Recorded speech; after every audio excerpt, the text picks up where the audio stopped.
Anne Laurin, responsable de mission à l'Agence du numérique en santé.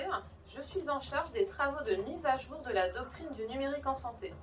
Alors la doctrine du numérique en santé, elle fixe le cadre de référence dans lequel les services numériques d'échange et de partage de données vont devoir se conformer. Elle est apparue en 2019 au moment du lancement de la première feuille de route et c'est vraiment un ouvrage symbolique, oui, qui pose le cadre de référence de l'échange et du partage de données de santé, mais on a collectivement voulu, dans ce cadre de référence, poser toutes les briques, tous les piliers qui vont justement accélérer le virage du numérique en santé.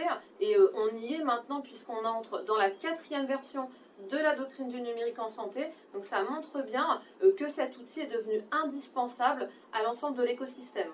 On arrive sur la 4e version de la doctrine du numérique en santé. Cette V2022, on a choisi de la retravailler essentiellement sur la forme pour qu'elle soit, je dirais, plus facile en termes d'appropriation. Ça va être une version beaucoup plus aérée et aussi beaucoup plus, je dirais, homogène en termes de présentation pour vous permettre de savoir où trouver les bonnes informations.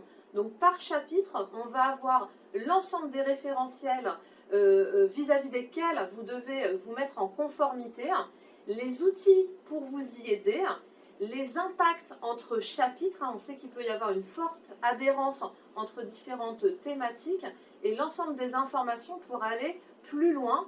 Bien sûr, on vous met généralement les informations pour vous indiquer, suivant les thématiques, s'il y a des financements en lien avec tel ou tel chapitre. Également des nouveautés, puisqu'on a des chapitres comme Via Trajectoire et le SAS, donc le service d'accès aux soins, qui font leur entrée dans la nouvelle version de la doctrine.